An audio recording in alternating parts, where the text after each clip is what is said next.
Hello everybody out there and welcome back to another Ash vs. the Evil Dead review. In this review I'm going to be doing another two episodes. I'm going to be doing episode 3, Books from Beyond, and episode 4, Brujo. I missed out on watching episode 3 last week, so once again I ended up watching episode 3 and 4 this week. So this week's episode was episode 4. Last week, like I said, I missed it. Hopefully next week I'll be able to catch 5, and the week after is the season finale. To my knowledge, it's 6 episodes this season. Correct me if I'm wrong in the comments. But anyway, let's start with Books from Beyond. Books from Beyond, correct? Yes, Books from Beyond. Ash goes to the bookstore in this episode. Amanda, who's chasing after Ash, is close behind. And then you've also got Lucy Lawless's character, which is Ruby. And we get a little bit more into Ruby. Not too much, but it turns out Ruby is following after Ash, and in episode 3 we really don't know why, but she ends up back on Kelly's parents' house, and the father apparently, who didn't get his head decapitated, he turned out to become a deadite, and Ruby's questioning him about Ash, and if it was Ash that was there, and if Ash has the book, and it turns out, this is a bit of a spoiler, but Ruby has the dagger from Evil Dead 2. So that's interesting. That was how it opens up the show. And then now we got Ash, who goes to the bookstore to try to find out if there's a way to reverse the spell. This is Ash, mind you. Amanda's there. She finds out that Ashma is there, and she thinks he's the one that's involved in the deaths from episode 2. So she tries to place him under arrest. He knocks her out, or Pablo actually knocks her out. And Kelly watches her while Ash and Pablo try to figure out how to reverse whatever Ash pulled out of the book.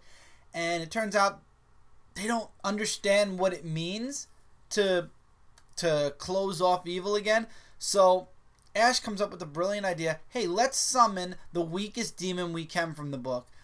And I'm sure a lot of you out there, a lot of us normal, smart people would not do that. We would try to figure things out on our own. But he ends up doing it anyway. And basically, as long as the circle that the man made, the shop owner made, isn't broken, the demon can't get out. And they summon the demon. Amanda tricks Kelly into freeing her. Amanda turns on Kelly and turns on Ash, basically, and turns out to want to arrest him. And in a scuffle, the circle breaks. And the rest of the episode is Ash fighting the demon. This demon is, for a weak demon, it's a strong demon. And in the end, Kelly tries to use the book, the Necronomicon, to send the demon back, and it looks like that's what happens. However, I was left at the end of episode 3 kind of skeptical because, I don't know, after watching so many shows over the years and reading so many comics over the years, it doesn't seem like that's always the easiest thing, and especially because Kelly got attacked, and not attacked, but when she hit the demon, she went flying back. I just had a feeling that it wasn't the end of this demon. And we find out more in Brujo, which is the next episode. But this episode was really fun. Ruby ends up getting handcuffed, and they leave. And now Ash has no clue what to do now, because the bookstore guy is dead because of the demon. The demon didn't give them any answers, and to his knowledge is back in the book, or was sent back to hell. So Pablo recommends his uncle. And that's where episode 4, where they're going by the end of this episode. And Ruby's left behind, and the dead bookstore guy comes back to life as a deadite. And that's where it's left off. Episode 4 opens up. Brujo. And we're back at the bookstore again. And what is Amanda going to do? The deadite is right in front of her. She only has a gun. And there's no way to kill him. Ruby enters the scene, and it kind of starts the same way as the last episode, where Ruby basically impales a deadite. It doesn't cut his head off, but she sticks him up against a wall with something through his chest, and the episode opens up. The title card opens up. Ash, Pablo, and Kelly are going to Pablo's uncle. Ruby and Amanda they're back to splits again. Ruby and Amanda in one part of the show, and Ash and the others in the other. We find out that Ruby wants the book back, and there's something very weirdly connected to Ruby as well, but when the Deadite tries to say, he gets his head decapitated. So I think there's more to Ruby than meets the eye, and I think she wants the book, but not for all the same reasons Ash has has the book, and she tells Amanda the story that it was her family that was in the cabin, that Ash killed them all, and he's responsible for all the bad things that are happening, which we all know is half true, half a lie. But I have a feeling there's more there's a lot more to Ruby than meets the eye. There is a really big part at the end of this episode, and we'll get to that.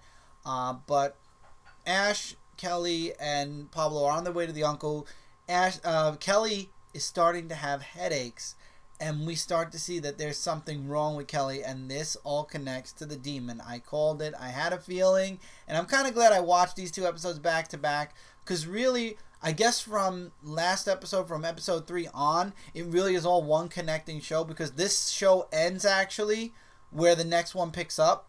So again, it's like interlocking episodes. But anyway, for this episode, they get chased by the demon mist, which if you guys watched Evil Dead 1 and 2, it's the camera that zooms all over the place. They make it to Pablo's uncle, who has like this shield around his house because he has like a spiritual talismans all around his property, which protects against all evil. And there was a really great scene with the uncle and Pablo. I don't want to spoil that. And as the episode continues forward, more and more, you see Kelly slowly getting possessed. Pablo, because Ash lost his wooden hand in the last episode, watch that episode and you'll know what happened there.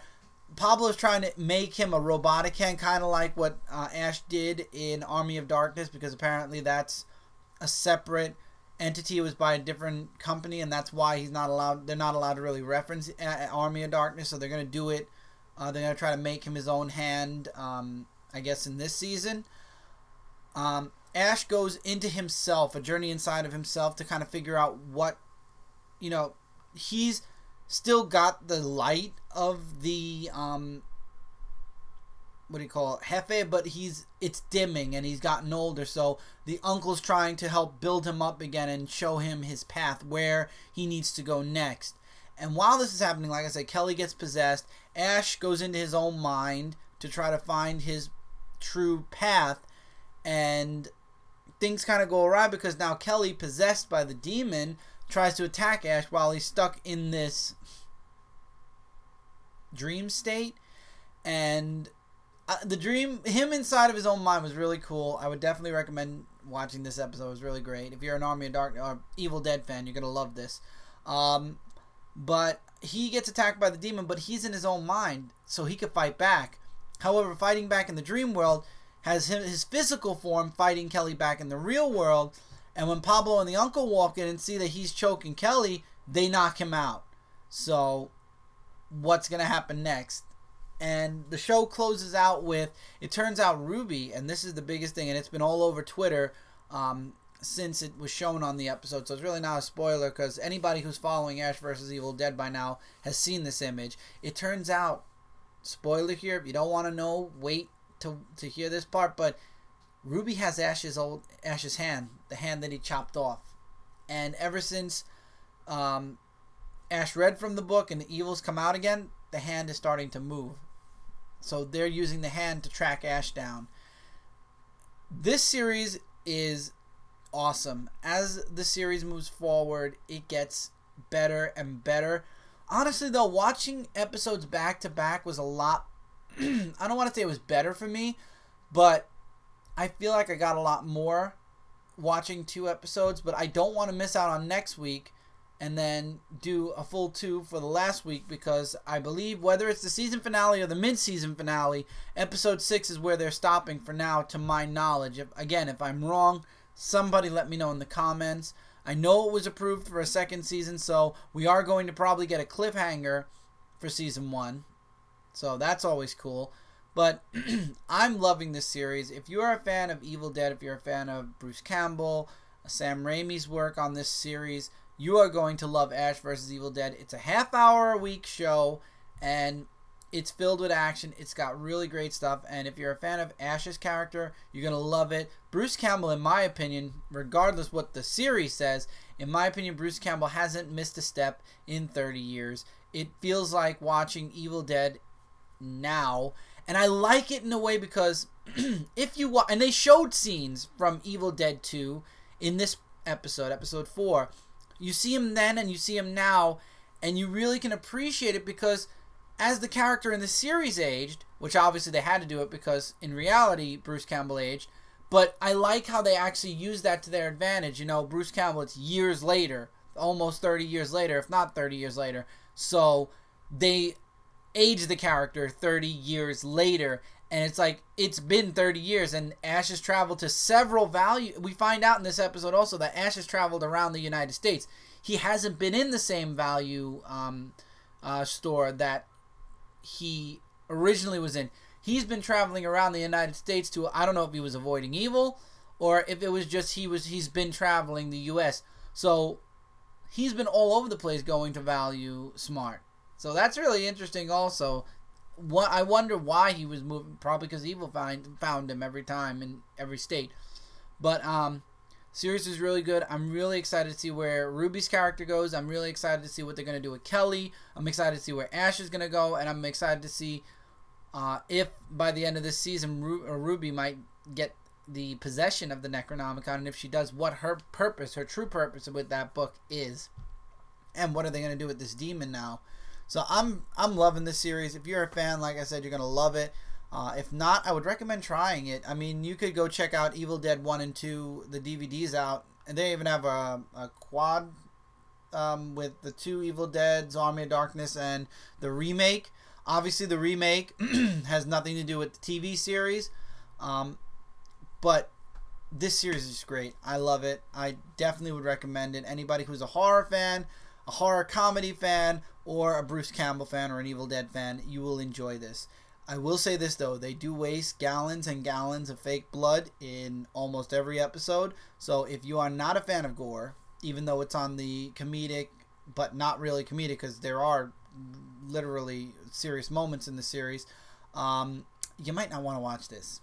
You definitely might not want to watch this. But if you don't mind all that, or if you've watched the past 2 Evil Dead movies with Bruce Campbell, you're going to love it. So that's it for this review, guys. Links in the description below to everything I'm working on right now, all the different sites I'm working on. Check them out in your spare time. Show some love all around. Let me know if you guys have been watching Ash vs. the Evil Dead, what you guys think of the series in the comments below. I know, Tim, you've been liking the series. I know a few people have been messaging me. They're loving the series. I told everybody not to spoil episode 3 because I missed it last week. So I'm glad none of you guys spoiled it for me, and I'm happy it didn't because it really worked out great because it was back-to-back and it really felt great.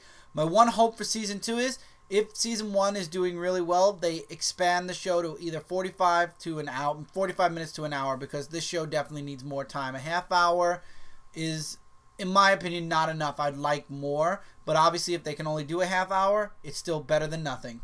So thank you guys so much for sticking around. Look forward to the comic review coming soon. Look forward to a lot of videos coming soon your guys' way. Take care, everybody. Keep reading, keep collecting, and I'll see you guys really soon in the next video.